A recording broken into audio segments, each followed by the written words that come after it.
Yeah, right from his election and before his election, people that knew him, whom he was.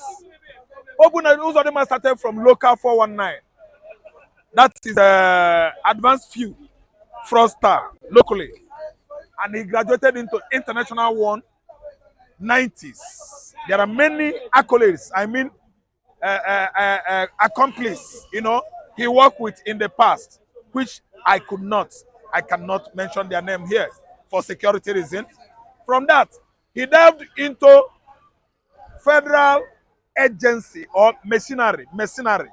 He worked with Babangida. He worked with the former administration of the former head of state, Buhari, in 1983, 84, 85. Then he worked with Abacha. Hope Uzodinma actually worked with Obasanjo. I'm telling you that during Jonathan regime, Hope Uzodinma was there. Virtually every administration that came and go, Hope knows about it. And he always aligned with the North. And during the election of 2019, I think, 2019. Yes, 2019 or 2021 or 2020. Hope Uzodinma did his homework well. Do you know what he did? After making Ihediola under PDP won an election, Hope Uzodinma paid him visit. Smiling, a very dangerous man, paying his brother that was victorious in that election visit after embracing him. He did what? Take it. At the back, he went and used his cutlass, machete, and cut Emeka Ihedioha leg. 2 legs. Emeka Ihedioha do what? Ihedioha did what? He stooped down before Hope Uzodinma. That is the game that we are seeing today in Imo State. Hope Uzodinma is a Fulani governor.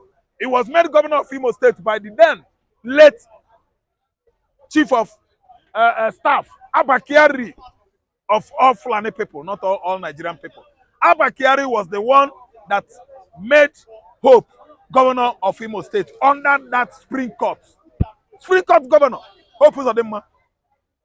He stopped it wasn't Bisestor.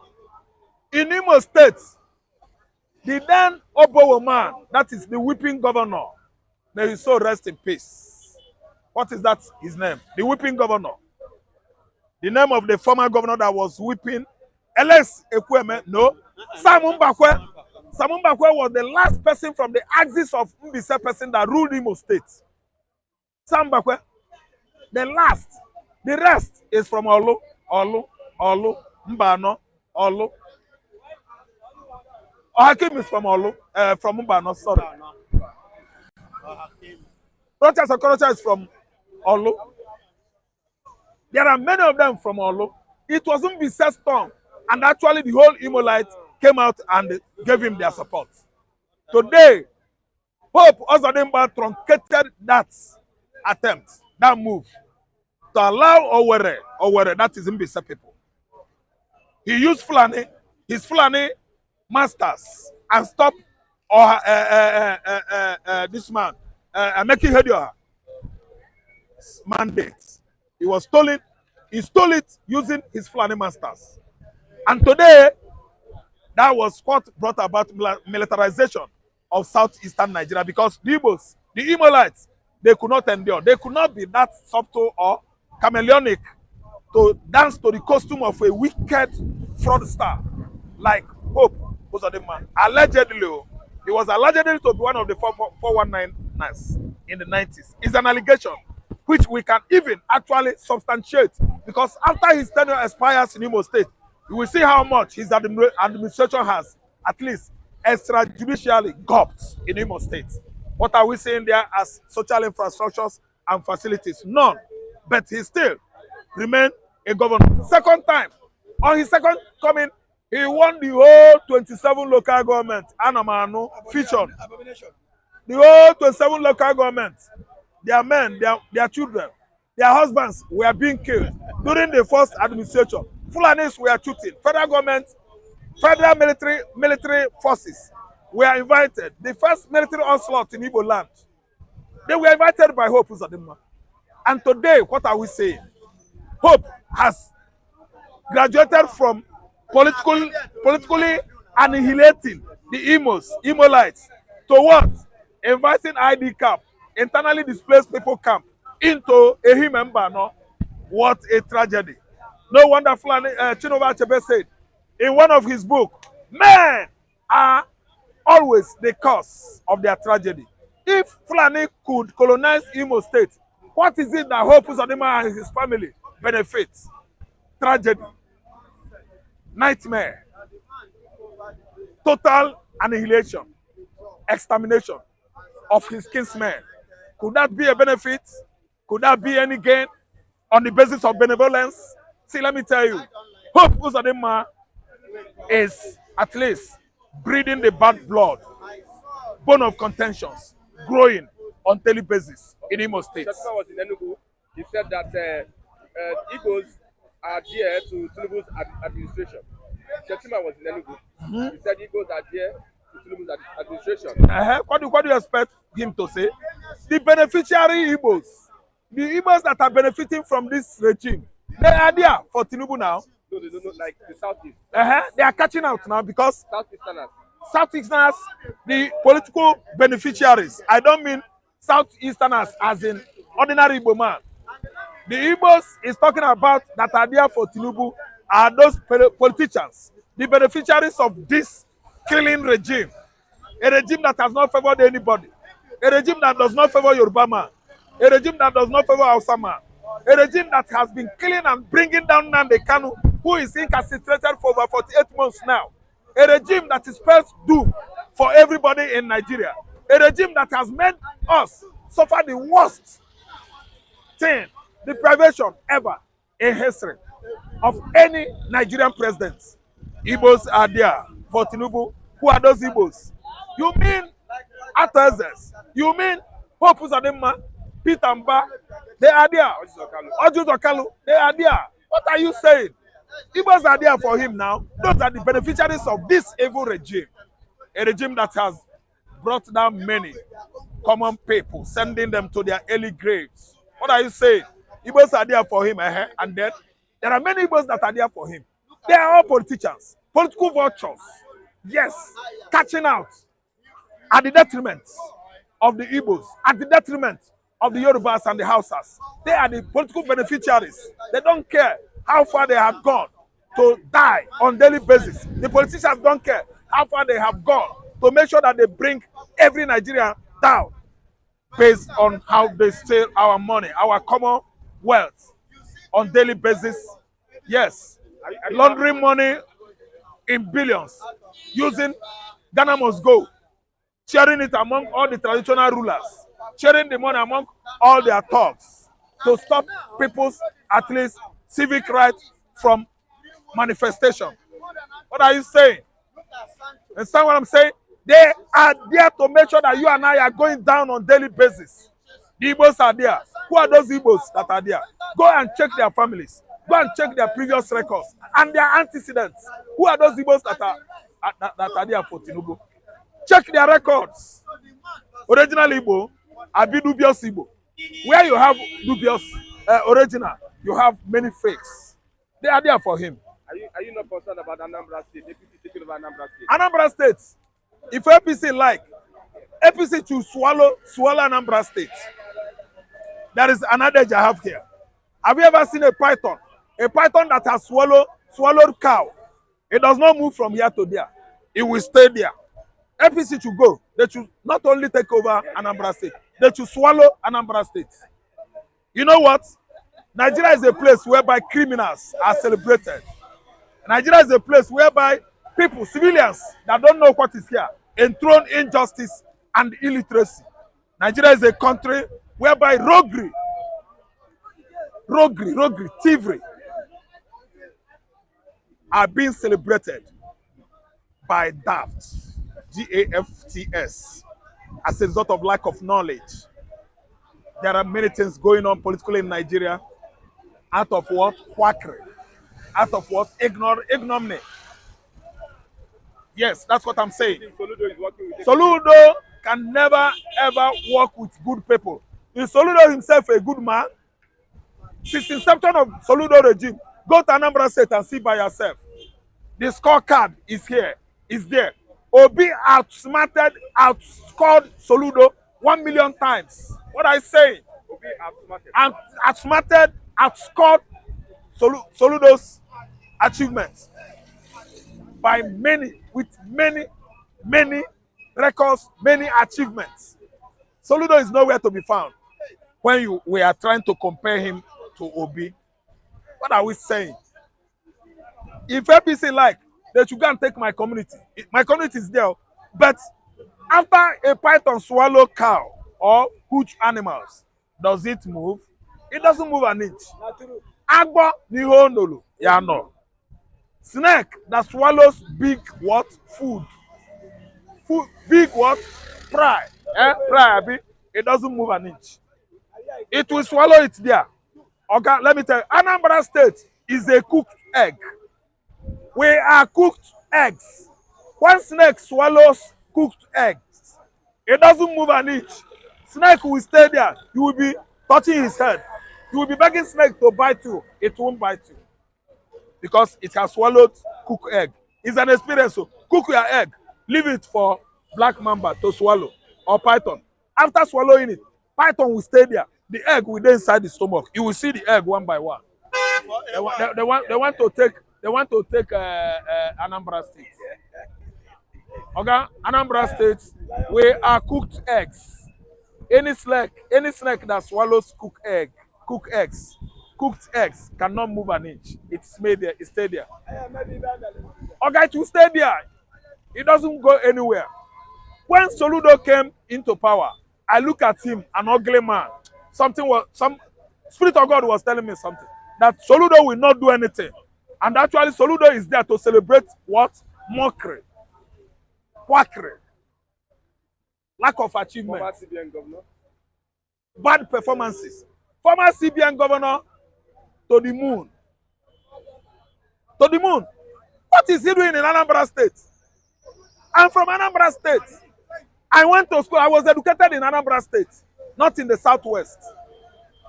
Ogadide Anambra, when our capital was Enugu, I was educated there. I know everywhere in Anambra State. I know ourselves. I know our mothers.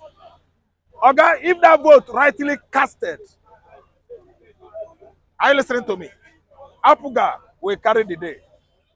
But APC should go to Anambra and do what?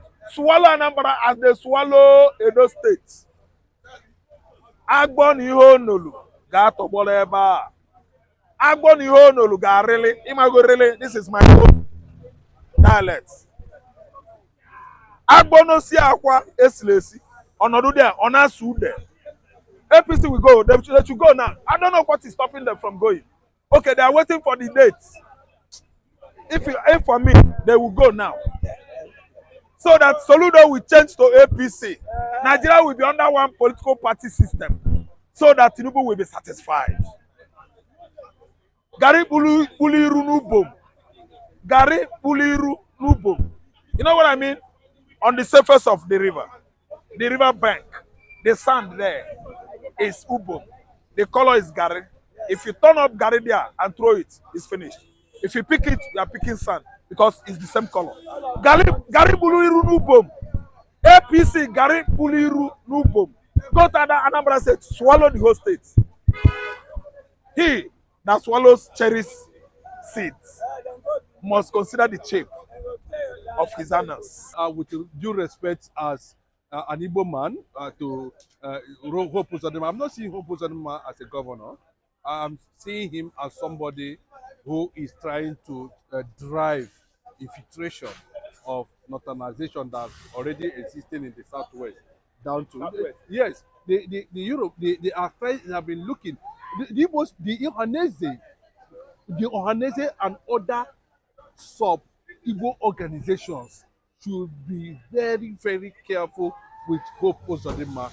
He might have entered into selfish agreement that has consequences that he does not know about.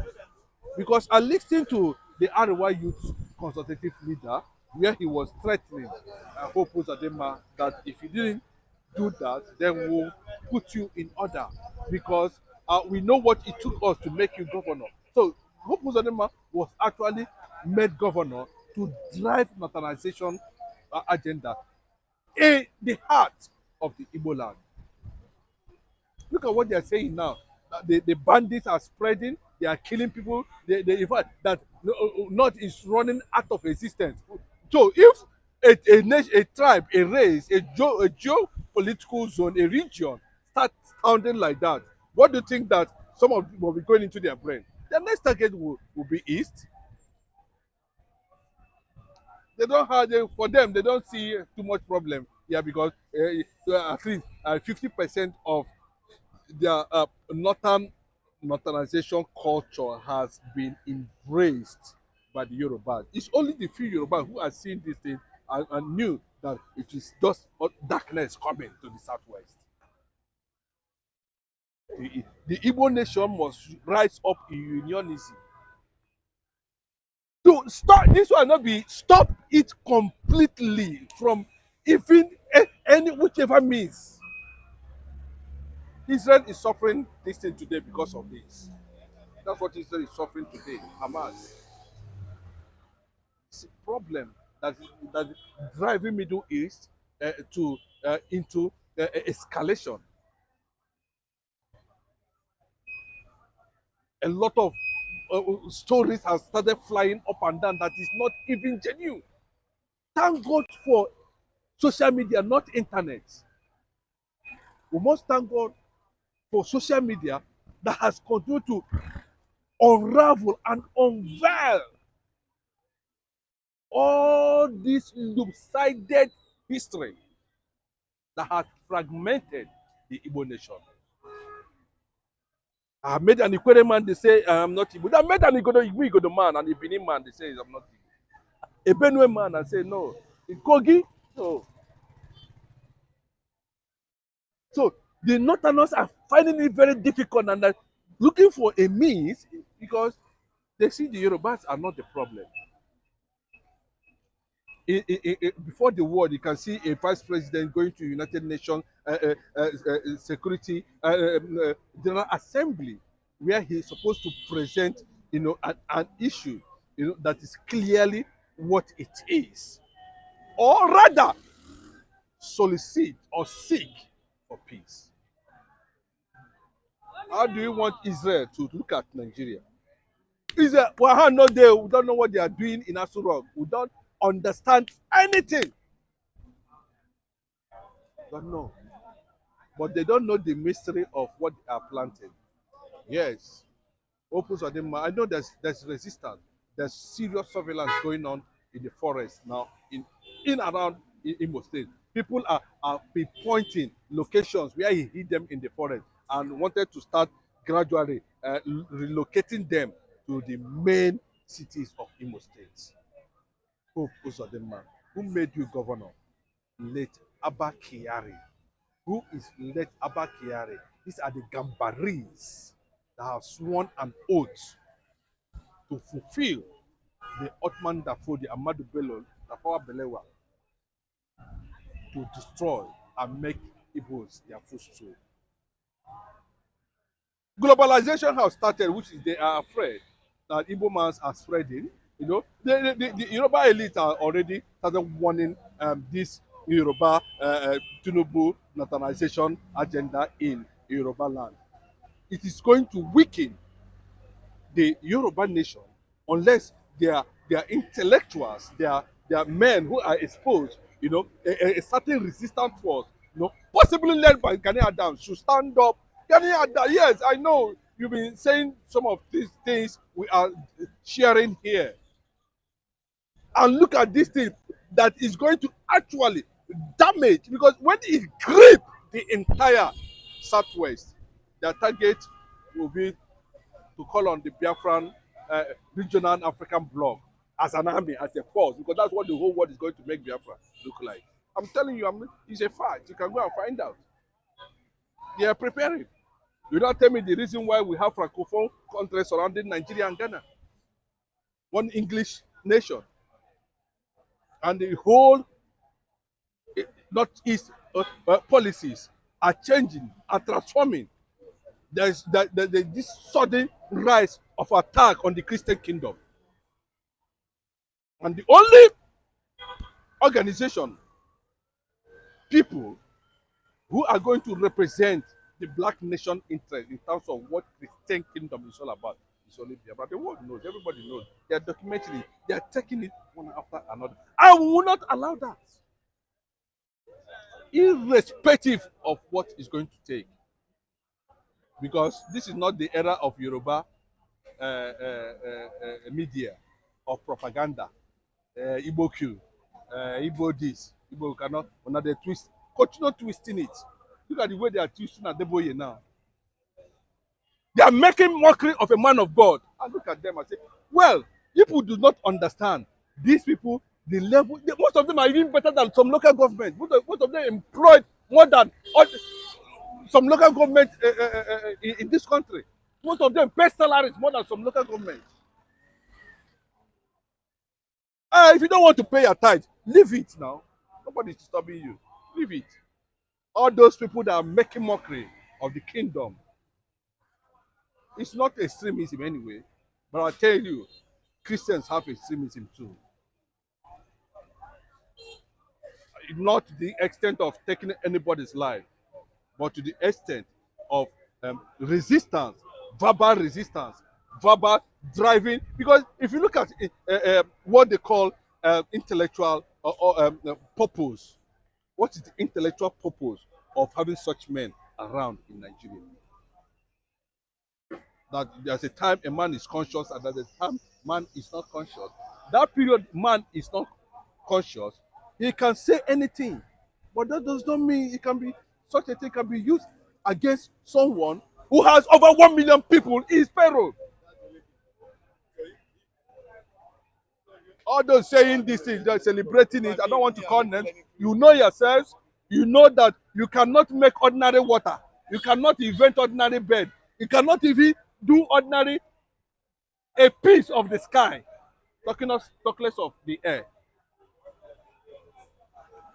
It is not for you to judge. This message is dedicated because Biafra is a Christian nation in Africa. And what makes us Christianity is not the one Britain and Portugal brought.